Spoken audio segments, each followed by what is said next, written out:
Assalamualaikum warahmatullahi wabarakatuh. Perkenalkan, nama saya Muhammad Syarifan Ardiansyah Syamsuddin dengan standbook 225790001. Nah, video kali ini saya akan mempresentasikan materi saya yang berjudul Dampak Penerapan Sistem Logistik Modern Terhadap Lingkungan Sosial dan Lingkungan.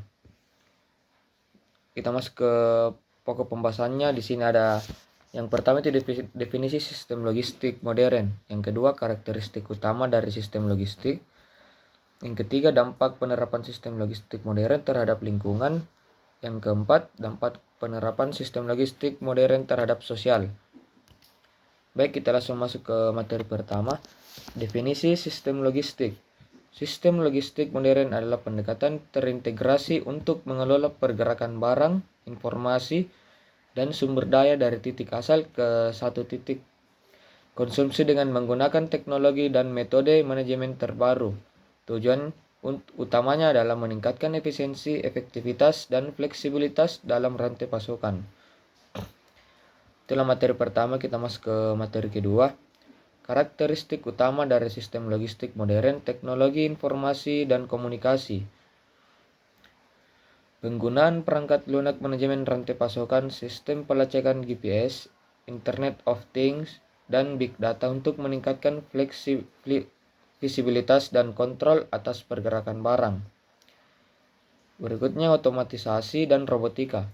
Implementasi teknologi otomatisasi seperti gudang otomatis, kendaraan otonom, dan robotika untuk peningkatan efisiensi operasional dan mengurangi kesalahan manusia. Berikutnya, manajemen rantai pasokan terpadu. Integrasi berbagai fungsi dalam rantai pasokan termasuk pengadaan, produksi, distribusi, dan logistik balik untuk memastikan aliran barang yang mulus dan responsif terhadap permintaan pasar. Berikutnya, pengiriman cepat dan tepat waktu. Adopsi model pengiriman cepat seperti same-day delivery dan just-in-time inventory untuk memenuhi ekspektasi konsumen yang semakin tinggi. Keberlanjutan dan ramah lingkungan. Implementasi praktik logistik hijau seperti pengurangan emisi karbon, penggunaan energi terbarukan, dan manajemen limbah yang efisien. Berikutnya, pengalaman pelanggan yang ditingkatkan. Fokus pada layanan pelanggan dengan menyediakan pelacakan real-time, opsi pengiriman yang fleksibel, dan dukungan pelanggan yang responsif. Berikutnya, kolaborasi dan kemitraan. Kolaborasi dan mitra rantai pasokan termasuk pemasok, distributor, dan penyedia layanan logistik pihak ketiga untuk menciptakan jaringan distribusi yang lebih efisien dan efektif. Itulah materi kedua. Kita masuk ke ketiga. Dampak penerapan sistem logistik modern terhadap lingkungan.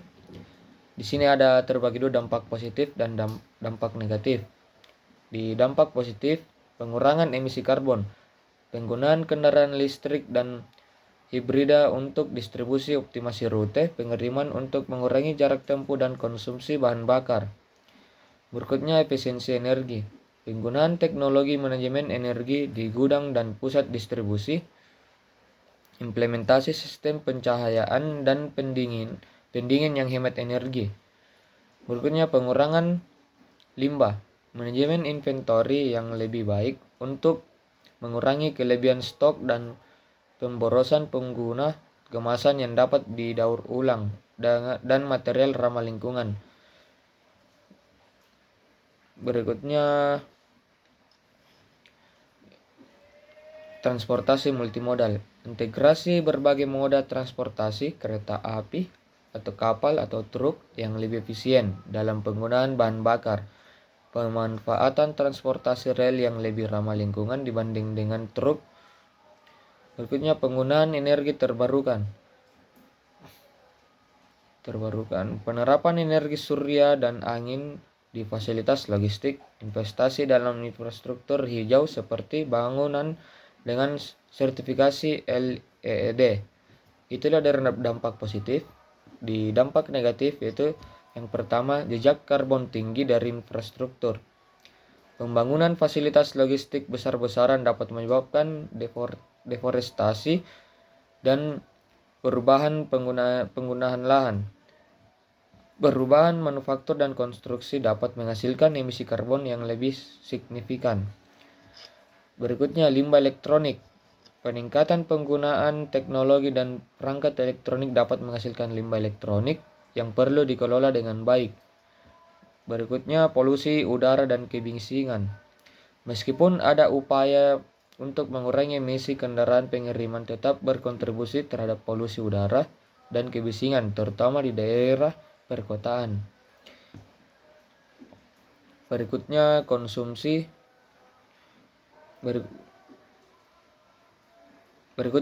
energi yang tinggi. Meskipun ada peningkatan efisiensi, fasilitas logistik modern terhadap membutuhkan energi dalam jumlah besar untuk operasional sehari-hari. Itulah materi tadi yang ketiga. Kita masuk ke materi yang keempat. Dampak penerapan sistem logistik modern terhadap sosial. Di sini ada terbagi dua lagi seperti yang di atas, ada dampak positif dan negatif. Di dampak positif, peningkatan kualitas hidup. Pengiriman barang yang lebih cepat dan tepat waktu meningkatkan akses konsumen terhadap produk, baik kebutuhan sehari-hari maupun barang lainnya. Ketersediaan barang yang lebih baik dapat mendukung kesejahteraan masyarakat, terutama di daerah terpencil. Berikutnya, penciptaan lapangan kerja baru. Pengembangan teknologi dan infrastruktur logistik menciptakan pekerjaan baru di bidang teknis, manajemen rantai pasokan, analisis data, dan teknologi informasi. Peningkatan permintaan terhadap pekerja yang terampil dalam pengoperasian dan pemeliharaan teknologi otomatisasi dan robotika. Berikutnya, pengembangan keterampilan. Program pelatihan dan sertifikasi untuk tenaga kerja meningkatkan keterampilan dan kompetensi, memungkinkan untuk mereka untuk menyesuaikan diri dengan tuntutan pekerjaan yang lebih tinggi. Berikutnya, peningkatan keselamatan dan kesehatan kerja. Teknologi otomatisasi dan robotika dapat mengurangi risiko cedera dan meningkatkan keselamatan kerja di gudang dan fasilitas logistik. Implementasi sistem manajemen kesehatan dan keselamatan yang lebih baik. Berikutnya, kemudahan dan kenyamanan konsumen. Layanan pelacakan real-time dan pengiriman yang lebih fleksibel meningkatkan pengalaman pelanggan. Adanya pilihan pengiriman yang lebih cepat dan opsi pengambilan yang mudah meningkatkan kenyamanan konsumen. Itu adalah dampak positif. Di dampak negatif, yang pertama itu pengurangan pekerjaan manual.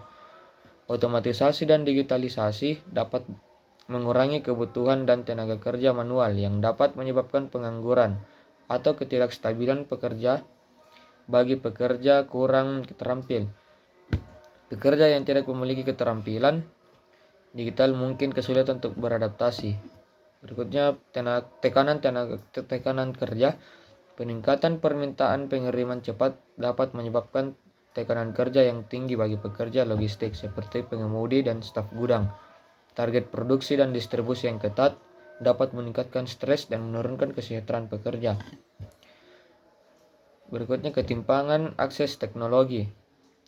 Penerapan teknologi canggih dapat menciptakan kesenjangan serta perusahaan besar mampu mengadopsi teknologi tersebut dengan usaha kecil yang mungkin tidak memiliki sumber daya yang cukup. Daerah terpencil atau miskin teknologi mungkin tertinggal dalam penerapan sistem logistik modern. Yang terakhir, privasi dan keamanan data. Penggunaan teknologi berbasis data dan sistem pelacakan dapat menimbulkan risiko privasi dan keamanan data konsumen dan perusahaan. Itulah tadi materi saya. Lebih dan kurangnya mohon dimaafkan. Assalamualaikum warahmatullahi wabarakatuh.